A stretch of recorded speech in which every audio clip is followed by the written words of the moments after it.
Welcome back to the final part in the Excel hands-on. Now we turn to pivot tables, which will be for some of you an eye-opener because a lot of what we did and the functions we still need for a lot of circumstances to basically build our data frame out of different tables.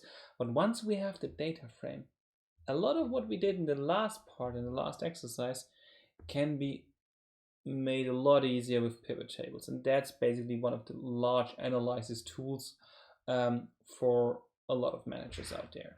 So let's dive into it, and first of all make a new tab, which we then rename to pivot, so we just can identify it. And again, I'm making this a bit smaller because I'd like to start that my table start here. So let's dive into it. We want to make a pivot table. Pivot tables you find under Insert, so Einfügen. On the top left you see it already, there's Pivot. So let's click on Pivot Table. We want to insert it in this cell which is currently marked. So since I marked B2, it will be inserted in B2. But what should be used to create that pivot table which should be displayed over there? And this we tell Excel by giving it here the table we need by clicking on that button. Then it says, okay, pivot table from where? In our case, all our data is already in data. We have put everything there besides some results analysis. So let's go to data. And what we do want is then to basically mark all of it. So again, Control Shift, arrow to the right, Control Shift, arrow to the bottom. So the full table. Once we're done, hit enter, and that's basically it. Hit apply, and now here's a pivot table on the top left. However, as you can see, there's not much to see yet, and that's why because we need to tell the system which categories, which data sets, which part of the data, which is on the left in that tab, should now be displayed using the pivot style formatting. And let's make an example. We wanted to know per category how many items were sold and how much revenue was made, right?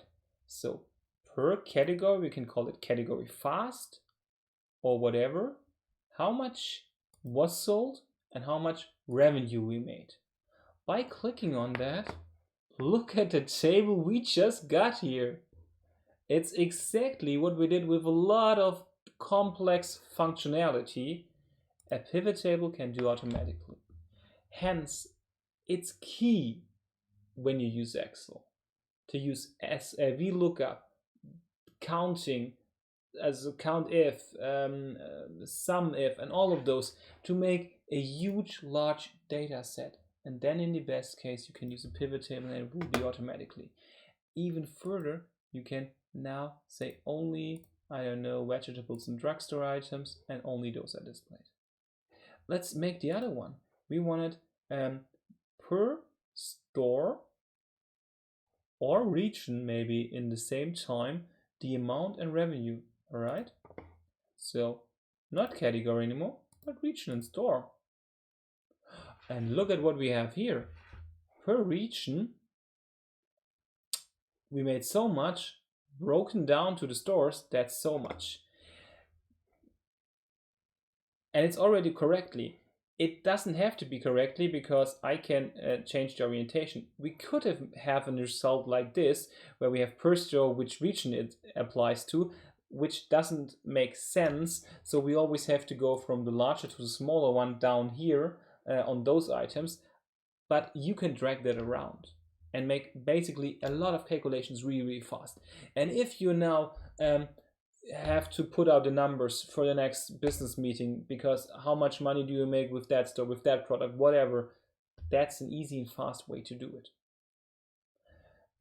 With that in mind, that's already it for this hands-on. If you have time now left, you can use it to play around with the pivot table, to get used to it, to get more familiar with it, but it's basically now playing around with it. There's not much to it anymore. And because it's a powerful tool you could use. So hope you had fun, hope you learned a lot, and see you in the next hands-on tutorials. Till then, bye bye.